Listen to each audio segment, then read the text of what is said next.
زارا پردے کی آؤٹ سے جھانکتی رہی۔ اس نے دیکھا وہ وہیں بیٹھا ہوا تھا۔ اس نے پردے برابر کر کے لائٹ آف کی اور بیڈ پر آ کر لیٹ گئی۔ کمبل اس نے کندھوں تک اوڑھ لی تھی۔ خود کو پرسکون کرتے ہوئے وہ سونے کی کوشش کرنے لگی۔ نیند کا نام و نشان تک نہ تھا۔ وہ یوں ہی لیٹے لیٹے اپنا ماتھا سہلانے لگی جو تپ رہا تھا۔ کچھ دیر بعد اس اعلان میں کسی چیز کی مدھم سی آواز آئی، یوں جیسے کوئی دیوار پر سے کودا ہو۔ وہ بے چین ہوئی۔ اسے کچھ اندازہ تھا کہ یہ کون ہو سکتا ہے۔ لان میں سے قدموں کی مدھم آواز ابھر رہی تھی جو کھڑکی کی طرف آ رہی تھی۔ کھڑکی کے قریب آ کر قدموں کی آواز رک گئی۔ چند لمحوں کی خاموشی کے بعد کھڑکی کے شیشے پر بے حد مدھم دستک ہوئی۔ زارا بے حس و حرکت لیٹی رہی۔ دستک پھر ہوئی تھی۔ زارا کے پیٹ میں گرہیں سی پڑنے لگیں۔ وہ آہستگی سے اٹھ کر کھڑکی کی طرف آئی اور پردہ سرکایا رحمان سامنے کھڑا تھا۔ وہ اسے کھڑکی کھولنے کا اشارہ کر رہا تھا۔ اس نے لرزتے ہاتھوں سے کھڑکی کھولی۔ سردی میں بھی زارا کی ہتھیلیاں پسینے سے تر ہو رہی تھیں۔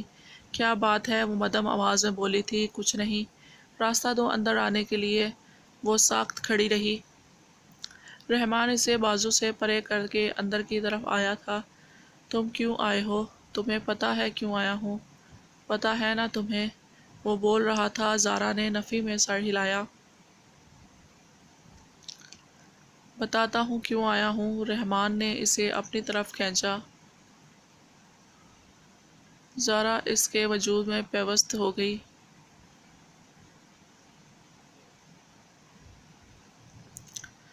وہ اسے اپنے ساتھ بھینچ رہا تھا۔ زارا بے قرار ہوئی۔ وہ اسے بتا رہا تھا کہ وہ اسے کتنے دنوں سے پسند کرتا رہا ہے، کتنا بے چین رہا ہے اس کے لیے۔ زارا یوں ہی کمرے کے وسط میں اس کے ساتھ کھڑی رہی۔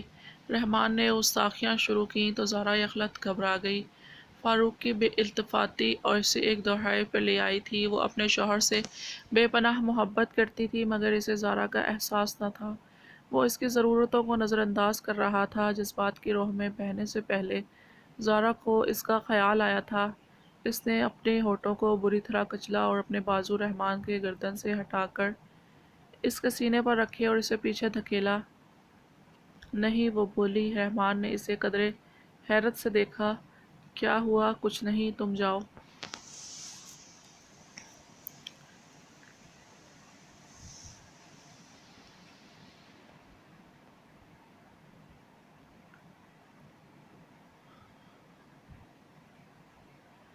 کیوں؟ بس تم ابھی جاؤ۔ اس کے بازوؤں کے حصار سے نکلی۔ رحمان اسے دیکھ کر رہ گیا۔ خفا ہو گئی؟ نہیں ہوئی، بس تم ابھی جاؤ۔ رحمان چند لمحے اسے دیکھتا رہا۔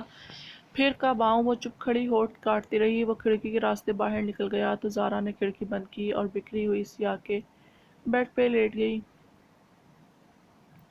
تم امی کے گھر کیوں نہیں گئیں؟ فاروق اس سے پوچھ رہا تھا۔ وہ شام ہی کو لاہور سے واپس آیا تھا۔ اس وقت وہ دونوں ڈنر ٹیبل پر بیٹھے کھانا کھا رہے تھے۔ اس کی بات سن کر زارا نے کھانا کھاتے رکی۔ ویسے ہی دل نہیں کر رہا تھا جانے کا۔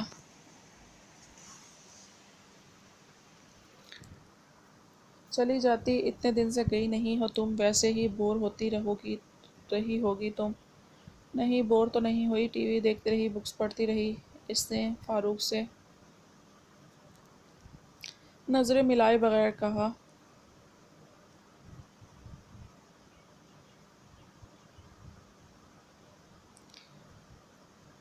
اچھا، گڈ جی، آپ کا انٹرویو کیسا رہا؟ اچھا تھا، بہترین۔ ڈنر کے بعد زارا نے اس کا بیگ کھولا۔ اس میں سے اس کی چیزیں اور مسلے ہوئے کپڑے پڑے تھے۔ اس کے علاوہ اس میں کچھ نہ تھا۔ اس سے پہلے وہ جب بھی لاہور جاتا تھا اس کے لیے کچھ نہ کچھ لاتا تھا مگر اب کی بار ایسا نہیں ہوا تھا۔ اس نے بے دلی سے بیگ واپس بند کیا اور کام نپٹانے لگی۔ فاروق بیڈ پر نیم دراز موبائل میں مصروف تھا۔ زارا اس سے محبت کرتی تھی۔ اس کا دل فاروق کی طرف کھنچنے لگا۔ کل کے دن اس نے رحمان کو نظر انداز کیا تھا۔ وہ دبی زبان میں بات کرنے کی کوشش کرتا رہا تھا مگر زارا مختصر جواب دیتی رہی تھی۔ زیادہ وقت وہ گھر کے اندر رہی تھی۔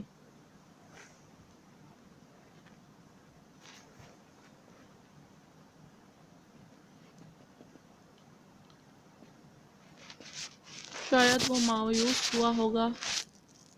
چھوٹے موٹے کام ختم کرنے کے بعد زارا اس کے قریب آ بیٹھی۔ آپ تھک گئے ہیں؟ کوئی جواب نہیں آیا تھا۔ وہ موبائل میں مصروف۔ میں سر دبا دوں آپ کا؟ نہیں ٹھیک ہوں۔ فاروق آپ کو مجھ سے کچھ پرابلم ہے؟ تمہیں ایسا کیوں لگتا ہے؟ سوال کے جواب میں بھی سوال کیا گیا تھا۔ آپ کا رویہ بہت عجیب ہو گیا ہے، آپ بدل گئے ہو۔ زارا نے شاکی نظروں سے اس کی طرف دیکھا۔ نہیں تو؟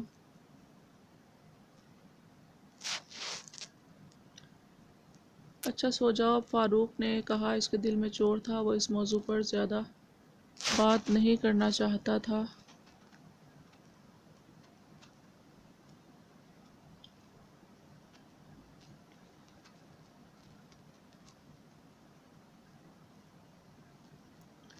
وہ روحانسی ہوئی۔ نہیں، اگر کچھ ہے تو پلیز مجھے بتائیں۔ یوں سزا تو نہ دے۔ میں نے کوئی سزا نہیں دی تمہیں زارا۔ تمہیں اس گھر میں کوئی مسئلہ ہے تو بتاؤ، ہر چیز تمہیں میسر ہے۔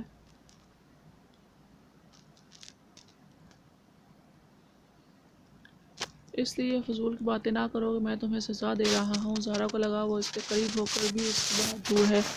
اس نے ماہرہ کو بغور دیکھا۔ وہ آج اسے پہلی بار دیکھتے ہی اس کے حسن کا معترف ہوا تھا۔ اسے حاصل کرنے کی خواہش ہوئی تھی۔ ایسا نوخیز حسن کم ہی لوگوں کے نصیب میں آتا تھا جیسا ماہرہ کے پاس تھا۔ اب وہ مقصد حاصل کرنے کے کافی قریب تھا۔ وہ اس پر اعتماد کرنے لگی تھی۔ آج وہ کلاس کے بعد اس کے آفس آ گئی اور بے تکلفی سے بیٹھ گئی۔ ثنا کو اس نے باہر رکوایا تھا۔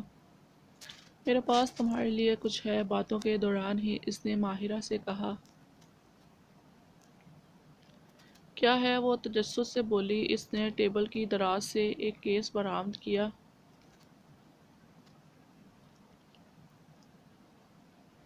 ایک نفیس سا لاکٹ اس کے ہاتھ میں تھا۔ یہ میرے لیے لائے ہیں؟ اس نے اثبات میں سر ہلایا۔ دے نہ۔ وہ بے اختیار اٹھ کر اس کے پاس آئی تھی اور لاکٹ کی طرف ہاتھ بڑھایا۔ ایک شرٹ پہ دوں گا۔ وہ کیا؟ میں پہناؤں گا تمہیں۔ وہ سرخ ہو گئی۔ اچھا ٹھیک ہے، پہنا دیں۔ وہ اس کی طرف پشت کر کے کھڑی ہو گئی۔ اور اسکارف ہٹانا پڑے گا۔ اس نے نرمی سے اس کا اسکارف اتار کر لاکٹ کی چین اس کی گردن کے گرد پہنا دی۔ اس کے بال ذرا سے بکھرے تھے۔ اس نے دونوں ہاتھ ماہرہ کے کندھوں پر رکھے۔ اس کی نظریں اس کے خوبصورت گردن پر گئی۔ اس کا دل گستاخ ہونے کو چاہا مگر یہ جگہ مناسب نہیں تھی۔ وہ دروازہ بند تھا مگر لاکڈ نہیں تھا۔ اسے جلدی سے ماہرہ سے کہیں ملنا چاہیے، اس نے بے تابی سے سوچا اور اس کے پیچھے سے ہٹ گیا۔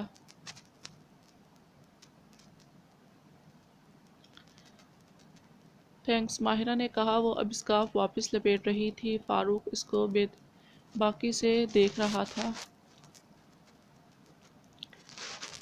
نو تھینکس، پہلے منع کیا تھا بولنے سے۔ اچھا ٹھیک ہے، اب میں چلتی ہوں۔ زارا کہیں اور ملیں؟ کہاں؟ میرے گھر پہ۔ پر دن میں تو کالج میں ہوتی ہوں میں۔ کالج کے بعد تو جا سکتی ہو نا۔ وہ سوچ میں پڑ گئی۔ وہ اسے انکار نہیں کر سکتی تھی۔ اس پہ اعتماد تھا۔ میں تمہیں بتا دوں گا جس دن ملنا ہوا گھر پہ۔ وہ بولا تو ماہرہ نے سر ہلا دیا اور دروازے کی طرف بڑھی۔ گھر پہ زارا تھی مگر اسے ادھر ادھر کرنا مشکل نہ تھا۔ فاروق نے باہر جاتی ماہرہ کی پشت کو دیکھتے ہوئے سوچا۔